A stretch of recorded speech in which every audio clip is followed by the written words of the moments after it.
No Brasil, a cada 1h30 morre uma mulher vítima de violência doméstica.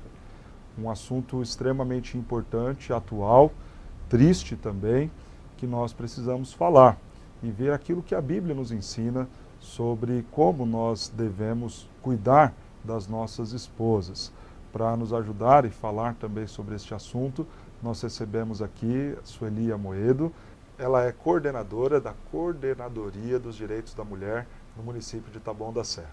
Sueli, seja muito bem-vinda ao Vivendo a Palavra. Obrigada. Sueli, fala um pouquinho sobre o seu trabalho, como que se desenvolve, o que é feito nessa coordenadoria. Eu trabalho em Taboão da Serra, sou gestora de política para as mulheres lá há 5 anos. Nós temos um trabalho de enfrentamento à violência doméstica e também de políticas públicas para as mulheres. Então, no enfrentamento à violência doméstica, a gente tem uma equipe de psicólogos, uma equipe de assistente social, a equipe de departamento jurídico que vai dar assistência para a mulher que está em situação de violência. Então, aquela mulher que é agredida, que registrou o boletim de ocorrência, não consegue obter a medida, então a gente orienta essa mulher e coloca também acompanhamento terapêutico, porque a mulher só consegue sair do ciclo de violência quando ela tem um acompanhamento terapêutico firme e forte, né? Geralmente dura em torno de 1 ano o acompanhamento terapêutico, né? É importantíssimo esse acompanhamento para ela poder romper o ciclo de violência, para ela poder se empoderar e sair da casa desse agressor, né? Muitas vezes ela não consegue porque ela acha que ela não tem capacidade para se libertar daquele homem que a agride todos os dias. A Lei Maria da Penha completou nesse ano de 2017 11 anos Sim. de existência, né? O que mudou da criação da lei para cá?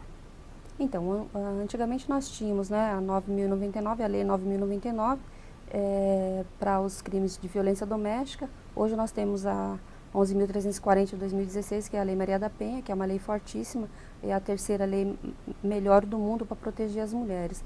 Antigamente o homem agressor de mulheres, ele simplesmente pagava uma cesta básica ou ele pintava um muro e era réu primário novamente. Hoje não. Hoje ele é apenado, condenado, sentenciado e ele não volta a ser réu primário. Então a gente tem que entender que violência doméstica é crime, né?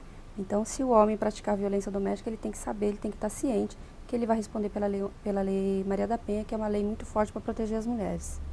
Existem leis, a gente pode entender a nossa sociedade muito mais moderna, cientificamente desenvolvida, e o que justifica, em pleno século XXI, ainda existir os casos de agressão, e não de forma isolada aqui e ali, mas tão recorrente. O que vocês atribuem a essas ocorrências tão grandes de casos de violência doméstica ainda nos nossos dias? A gente entende, né, e é a questão do machismo, né? O poder que os homens querem exercer sobre as mulheres. Então, eles acham que a mulher é deles, é patrimônio deles, é a vida deles, tanto é que eles se referem já na mulher numa condição de posse, né? Minha esposa, né? Esse minha já é meu, né? Aí entra muito a questão do machismo, né? Os homens, eles têm o poder sobre a mulher, eles acham que eles são os dominantes dentro de uma relação e que eles podem mandar na mulher, né? Então eles determinam a hora que elas vão chegar, com quem elas vão conversar, e quando a mulher descumpre essas regras, né, é o momento que eles acham que eles podem agredir, né? Então a violência doméstica está muito ligada ao machismo, e a gente tem que trabalhar muito essa questão da desconstrução do machismo hoje, e isso vem através da educação. A gente tem que falar, né, da questão do respeito à mulher. Na coordenadoria, existe uma diferença em relação à idade dos homens agressores? São mais jovens, são mais velhos, mais tempo de casado, menos tempo? Como que é isso? Ou é igual, isso está atingindo qualquer tipo de homem aí? O quadro, ele é mais dividido ou ele é mais homogêneo? Ele não tem essa divisão. Os jovens, eles agridem tanto quanto os mais velhos, né? Os namoros hoje, eles são muito abusivos, né? Os namorados são muito agressivos entre si, né? Eles retêm celular das namoradas, eles não permitem que elas tenham amigos no Facebook, eles pedem a senha do Facebook. Isso tudo já é uma abusividade dentro do relacionamento. Então a gente tem que se atentar a esses detalhes. Porque às vezes a mulher, ela está inserida num ciclo de violência, ela não percebe que ela está dentro desse ciclo de violência, né? E os casais, e os casamentos, assim, 1 ano já agride, 2 anos agride, então não tem um tempo específico, né? Infelizmente a gente vê isso dos mais jovens até os mais velhos. Sim, infelizmente. Todos agridem, todos agridem. tristeza. Eu tenho idosas sendo atendidas lá. E a questão social? Tem diferença a questão socioeconômica? O mais pobre agride mais ou o mais rico agride mais? Ou também não? Porque da idade a gente já viu que não tem diferença. Novo ou velho, infelizmente, temos agressores. E nessa questão social, também tem diferença ou não? Infelizmente não, né? Também não. A mulher da periferia é agredida, a mulher do Morumbi é agredida. Hoje saiu uma pesquisa que o Itaim agride mais do que Moema. Então, quer dizer, os diversos nichos da sociedade têm homens agressores, né? Advogado agride, dentista agride, né? A gente teve casos recentes agora, né? Do Vitor e Léo, por exemplo, né? Que agrediu a esposa gestante. Nós temos o caso da Luísa Brunet, né? Que foi agredida também por um grande empresário, né? Então não tem...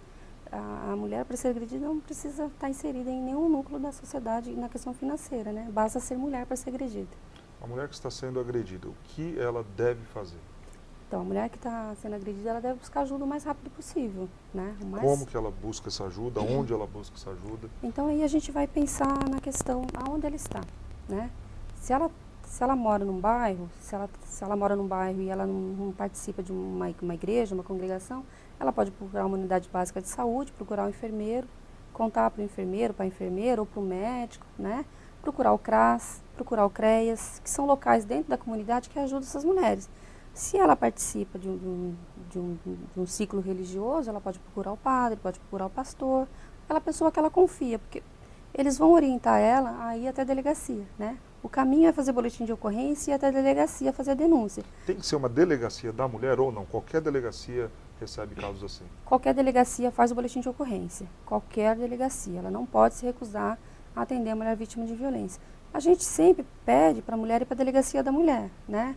Porque é uma especializada, o atendimento é diferenciado, né? Ali é só para a mulher. Então a gente sempre orienta a ir na delegacia da mulher. Mas, por exemplo, a agressão aconteceu no fim de semana. A delegacia da mulher não está aberta no fim de semana. Então ela vai numa delegacia comum. Até porque se ela perder o prazo de prisão ali, né, ela não consegue, se é uma agressão mais grave, não consegue prender no momento. Então, imediatamente, foi agredida, vai até a delegacia. Se for durante a semana, procura a delegacia da mulher, que tem um atendimento específico para a mulher. Quando tem a denúncia, o camarada logo já é intimado e preso? ou não é assim? Depende do grau da agressão, né? Essa semana em Taboão da Serra deram entrada 2 mulheres muito agredidas, foram espancadas, uma até ficou com o rosto deformado por conta da agressão. Um foi preso imediatamente, o outro evadiu-se, né? Mas se é uma lesão mais leve, ele vai ser intimado para prestar depoimento. Mas se a agressão for grave, ele é preso imediatamente. E se for um descumprimento de medida protetiva, o delegado também tem que decretar a prisão dele imediatamente. E o que são as medidas protetivas? As medidas protetivas são mecanismos judiciais para proteção à mulher. Então ela está sendo agredida, está sendo ameaçada, está sendo seguida, está sendo perseguida, está recebendo mensagem no WhatsApp, está recebendo e-mail, ele vai na porta do trabalho. Isso a mulher, ela pede isso à justiça ou o juiz já identifica e então estipula isso? Então, e aí a partir dessas denúncias, dessas ameaças, o que ela faz? Ela vai à delegacia e na delegacia já imediatamente ela fala para a delegada ou para o delegado: doutor, eu quero receber medidas protetivas de proteção. O delegado pede essas medidas protetivas e o juiz vai deferir ou indeferir. Geralmente o juiz indefere, quando já vai com provas, com laudos, com fotografias, o juiz já defere essas medidas protetivas. E o homem não pode se aproximar da mulher depois do deferimento dessas medidas. Não pode se aproximar e, em muitos casos, também não pode manter nenhum tipo de contato. Quando isso é quebrado, é só ela recorrer na delegacia. Quando houver o descumprimento da medida protetiva, ela tem que imediatamente noticiar a delegacia. Porque não tem como a delegada prever que aquela mulher que tem medida protetiva está sofrendo um descumprimento, se ela não for até a delegacia, né? Ou se ela não for até a promotoria de justiça. Então, ela tem que noticiar o descumprimento. Ela tem a medida protetiva, mas ele continua ligando, ele continua importunando, ele continua querendo contato com ela. Ela tem que noticiar o judiciário ou a delegada, né? Para poder chamar esse homem lá, dependendo da situação, ele vai até preso. Ainda existem muitos casos de mulheres que não fazem as denúncias? Sim, a subnotificação é muito grande, muito grande, muito grande. Por quê? Porque as mulheres têm medo de denunciar, né? Porque elas têm medo de continuar sendo agredida. Medo de continuar sendo agredida, até porque quando denuncia, a agressão fica mais grave, né? Elas têm vergonha, muitas mulheres têm vergonha de denunciar, de falar que estão sofrendo violência doméstica, né? a sociedade acaba culpando a mulher muitas vezes, né? A mulher acaba sendo culpada pela agressão que ela sofre, então ela tem vergonha, né? Então tem alguns obstáculos, né? Até às vezes a própria delegacia mesmo, você vai prender o pai do seu filho, né? Pensa bem, né? Então às vezes a gente acaba também ajudando isso. Na punição, quando vai punir, um homem, por exemplo, que mata uma mulher, a pena dele é igual ou é diferente de um outro caso de homicídio? Então hoje nós temos uma... É um agravante? Matar? Hoje matar uma mulher pela condição de ser mulher, o nome é feminicídio. Então a gente não pode usar mais a palavra homicídio. É feminicídio. Quando a mulher morre em decorrência de ser mulher, é feminicídio. A pena é 30 anos também, né? Tem as agravantes também dentro do feminicídio, dependendo das qualificadoras do crime, né? Então hoje, para a mulher que morre, é feminicídio. É interessante, né? Essas informações muitas vezes não são divulgadas, né? Semana passada nós falávamos com o Tenente Craveiro e ele falava de como é dito nos Estados Unidos a divulgação da pena quando você comete um crime com arma de fogo. E ele falava que lá o camarada ele pensava duas vezes justamente porque ele conhecia a lei que iria puni-lo, né? Como que a gente pode fazer essas informações ficarem mais acessíveis para que o homem pense 2, 3, 10 vezes antes de fazer uma coisa assim? Cada município tem que achar um mecanismo para essas divulgações, né? Palestras são importantes, eu acho. Falar dentro das igrejas também é muito importante, porque as igrejas elas têm um núcleo fechado. Eu acho que a gente tem que começar a abrir as portas da igreja para falar de políticas públicas para as mulheres. É importante a gente trazer essas informações, né, para dentro das igrejas, dentro das escolas, né?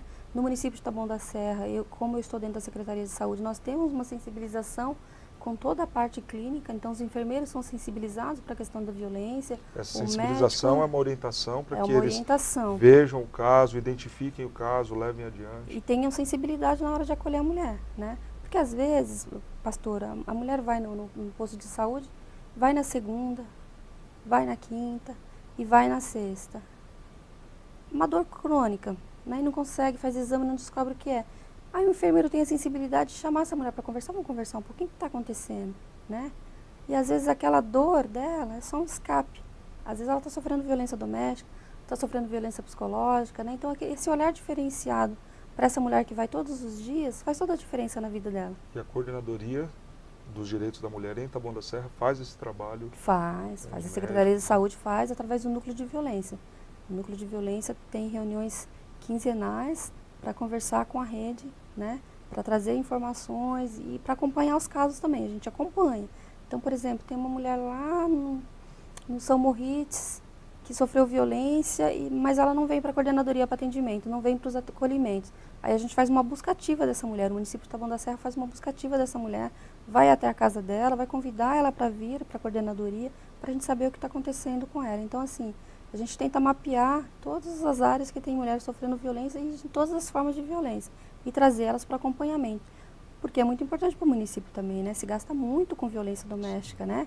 Ela não vai trabalhar, né? Tem uma pesquisa recente que a mulher que sofre violência doméstica, ela falta em torno de 18 dias ao ano. Quer dizer, para uma empresa, isso é um prejuízo muito grande, né? Então é importante você prevenir a violência doméstica, né? Financeiramente para o município é importante, né? Você falou que já no namoro isso já acontece, Exato. Né? E nas escolas, algum trabalho assim é feito? De conscientização, de orientação, até de informação das leis, das punições, de como isso pode ser tratado. Nas escolas existe algum trabalho assim? O Núcleo de Violência em Taboão da Serra tem um trabalho que vai até as escolas conversar com os adolescentes, né? Então, quando a escola está percebendo que está tendo algum problema, chama o Núcleo de Violência que vai até lá fazer palestras, né, educativas para esses menores, para esses adolescentes. Por que está acontecendo tanta violência? Qual é o problema que eles têm? Às vezes eles têm demanda também em casa, às vezes tem problema de casa e eles trazem para a escola. Então, assim, as reuniões do Núcleo de Violência com a equipe do adolescente é muito importante para trazer isso, né? Mas os professores também trazem para a coordenadoria os atendimentos, né?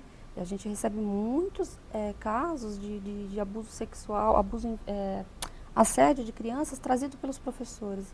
Então, essa questão de conversar com a rede é importante, né? O município tem que estar conversando entre si para poder detectar esses casos de violência. Uma mulher que decide sair de casa não aguenta mais sofrer a agressão. A gente sabe que em muitos casos depende ali da moradia, do sustento do marido. E o que fazer? Para onde ela vai?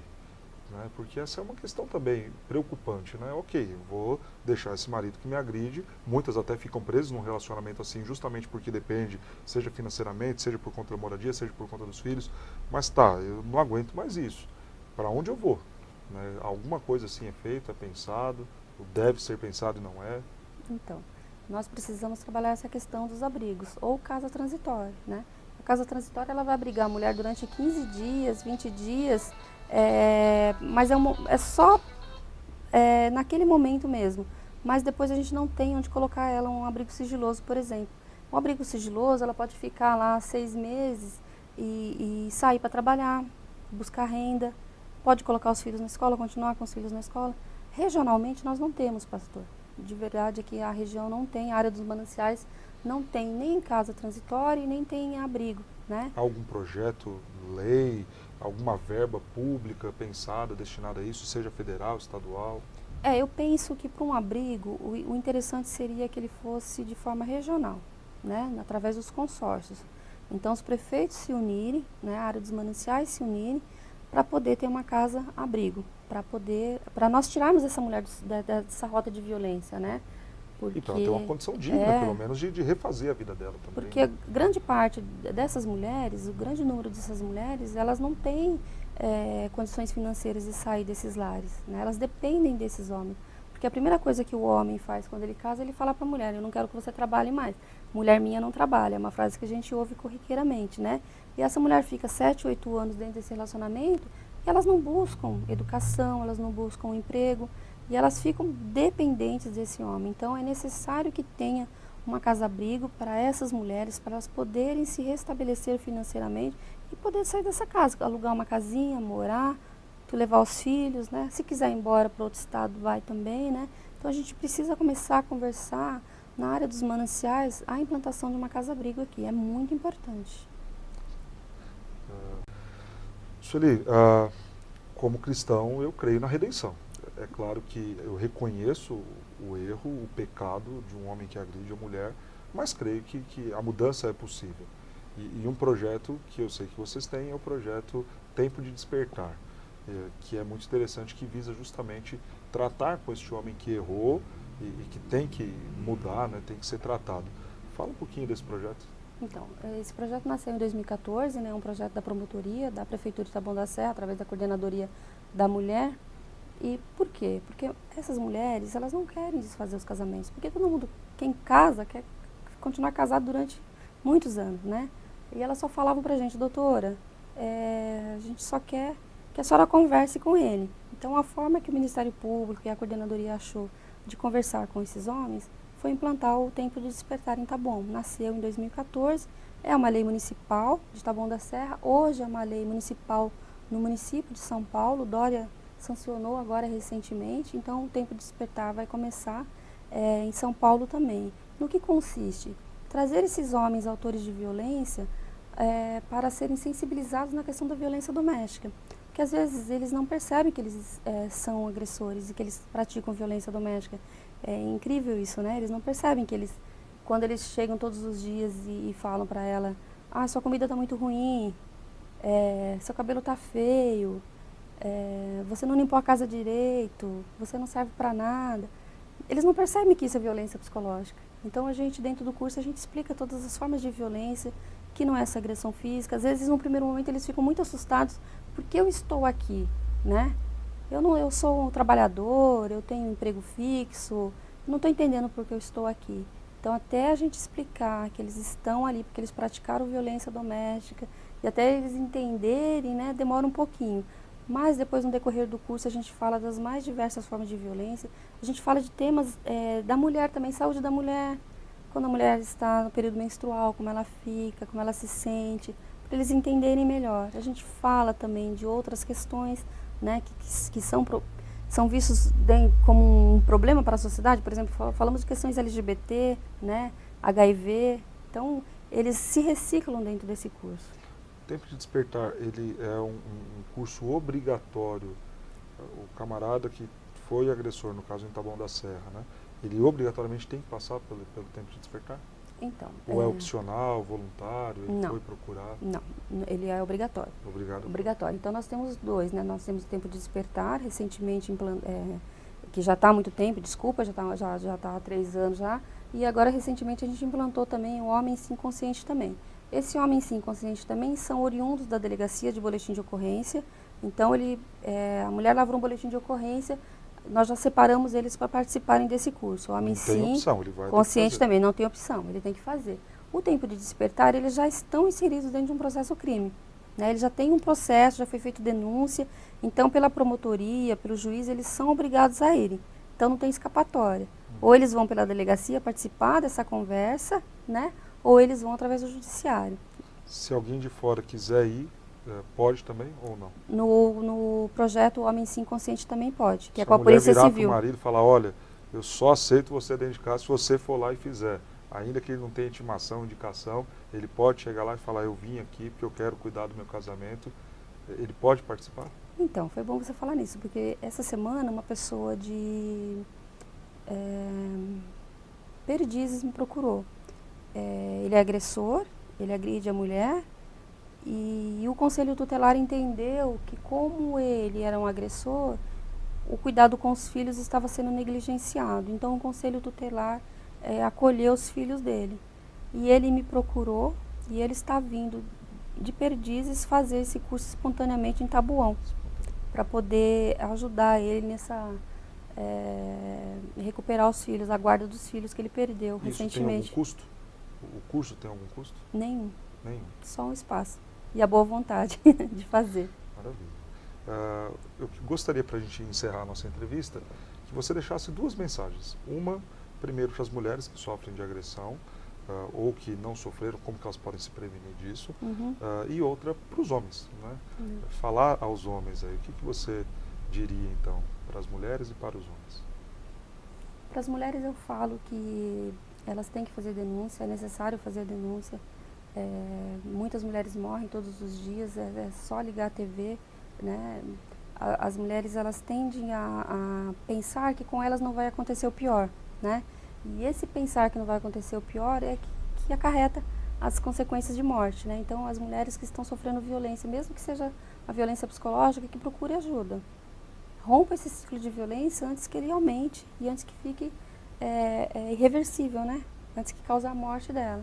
Para os homens, a gente fala que, dentro dos 2 cursos que a gente dá, que a gente fala que vocês têm que entender a mulher e entender a evolução da mulher. Hoje a mulher está em ascensão, então você não pode ser machista ao extremo de querer mandar e determinar o que a mulher vai fazer. Hoje isso não existe mais. Né? Quando você começa a impor limite para a mulher, e ela vai se impor também, que ela não quer, que ela não aceita, né? E aí vai entrar o conflito. Então o diálogo é a maior forma, tanto para a mulher quanto para o homem, né? Para resgatar esses vínculos afetivos. Né? Então a gente fala assim, conversem, tem que conversar. E procure ajuda. Se o homem perceber que ele está sendo muito agressivo, que ele está sendo explosivo, ele tem que buscar ajuda. Hoje tem vários locais que dão ajuda para o homem. Por exemplo, se ele... às vezes os homens falam, eu bebi muito. Então procura o CAPS, né? Procure ajuda específica, né?